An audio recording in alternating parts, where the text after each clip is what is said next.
चौथे चरण से पहले राहुल गांधी का बड़ा ऐलान।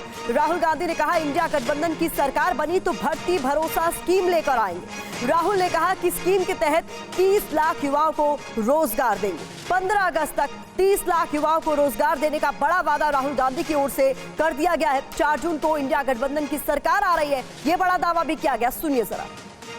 देश की शक्ति, देश के युवाओं, नरेंद्र मोदी के हाथ से चुनाव निकल रहा है।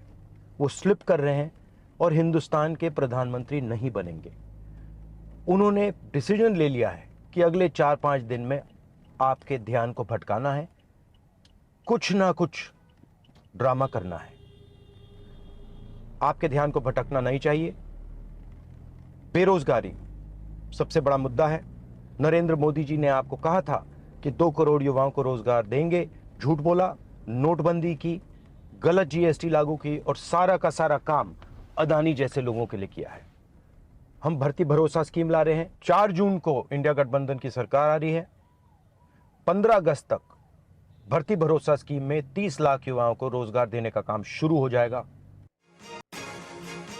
तो राहुल गांधी को आपने सुना, अब अमित शाह को सुनिए। अमित शाह का राहुल गांधी पर पलटवार सामने आया है। दरअसल बड़ा हमला बोला। अमित शाह ने ये कहा कि ये चुनाव 2024 का चुनाव राहुल गांधी वर्सेस नरेंद्र मोदी का चुनाव है। अमित शाह ने कहा कि चाइनीज गारंटी वर्सेस भारतीय गारंटी का 2024 का चुनाव है। ये चुनाव जिहाद के खिलाफ विकास का है। क्या कुछ कहा अमित शाह ने, आइए आपको सुनवाते हैं। ये 2024 का जो चुनाव है, ये राहुल गांधी वर्सेस नरेंद्र मोदी का चुनाव है। ये चुनाव वोट फॉर जिहाद, इसके अगेंस्ट वोट फॉर विकास का चुनाव है। ये चुनाव परिवार के कल्याण, अपने परिवार के कल्याण के विरोध देश की जनता के कल्याण का चुनाव है।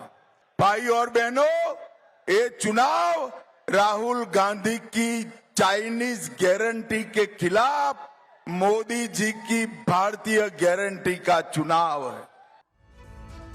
तो चौथा चरण आते आते गारंटी पर बात होने लगी है। खास मेहमानों का पैनल हमारे साथ जुड़ चुका है। आपसे तारुफ करा दे, शिवम त्यागी प्रवक्ता बीजेपी के हमारे साथ जुड़ चुके हैं।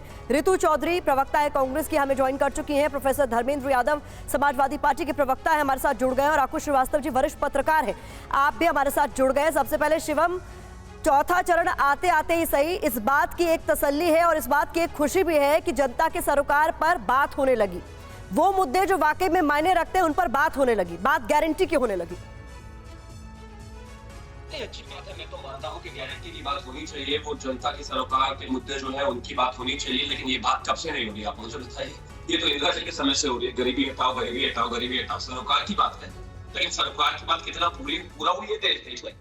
यही बात आगे राजीव जी ने कंटिन्यू करी, यही बात आज राहुल गांधी जी कर रहे हैं। इसी में पहले यूपी 1 यूपी 2 भी रहकर चला गया। 58 साल के बाद अगर दादी से लेकर पोते तक आते हुए वही बात हो रही है और जिस पर कुछ काम नहीं कर पा रहे, तो जाहिर है सरोकार की बात करें, लेकिन बात पर कितना काम कर रहे हैं, अमल कर रहे हैं, वो देख लीजिए। एग्जाम्पल के तौर पर जब हिमाचल में सरकार आई तो उससे पहले कहते रहे प्रियंका जी जाकर हर जगह कि हम 1 लाख नौकरी देंगे, 1 लाख नौकरी देंगे, 1 लाख नौकरी देंगे। जैसे ही सरकार बनी, चीफ मिनिस्टर से पूछा गया कि आप नौकरी को क्या होगा, कहते नहीं वो हमने नौकरी कहा नहीं, हमने तो रोजगार कहा था। तो मैं मानता हूं कि इस देश में गारंटी सिर्फ एक ही व्यक्ति की चलती है, वो है आदरणीय प्रधानमंत्री जी।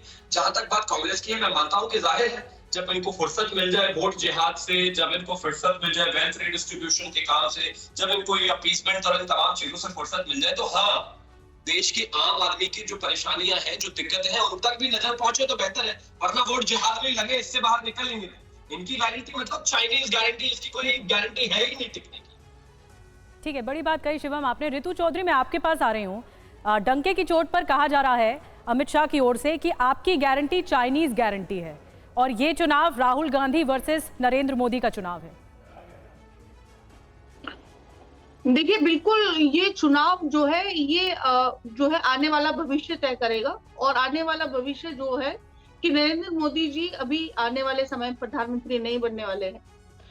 और किस बात पर 10 साल से ये लोग चुनाव लड़ रहे हैं, बिल्कुल काल्पनिक इनके मुद्दे हैं। निधि, काल्पनिक मुद्दे कैसे हैं कि ये बात करते हैं मुसलमानों की, ये डर दिखाने की बात करते हैं कि मंगलसूत्र चुरा लिया जाएगा, आपकी भैंस चुरा ली जाएगी, आपका सामान चुरा लिया जाएगा।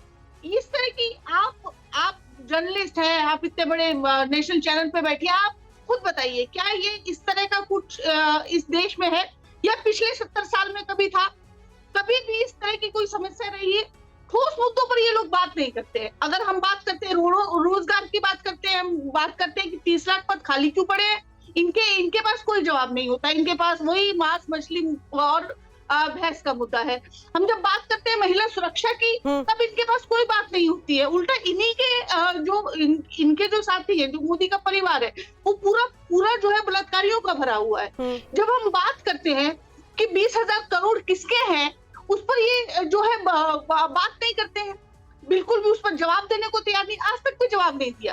तो भ्रष्टाचार के मुद्दे पर चुप है और तमाम भ्रष्टाचारियों को साथ लेकर खड़े रहते हैं, तमाम बलात्कारियों को जो है साथ लेकर खड़े रहते हैं। हम बात करते हैं रोजगार की, हम बात करते हैं महिला सुरक्षा की, हम बात करते हैं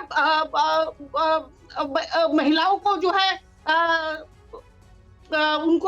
उनको एक गारंटी देते हैं कि हाँ हम आपको जो है आर्थिक रूप से मजबूत करेंगे। हम ये बात करते हैं। हम बात करते हैं समानता की कि हम आएंगे तो जनगणना कराएंगे उसके हिसाब से। लेकिन एक चीज जिसने सबका ध्यान खींचा है ऋतु जी, वो ये है कि हर चरण के साथ चुनावी मुद्दे भी हर पार्टी के लिए बदलते गए।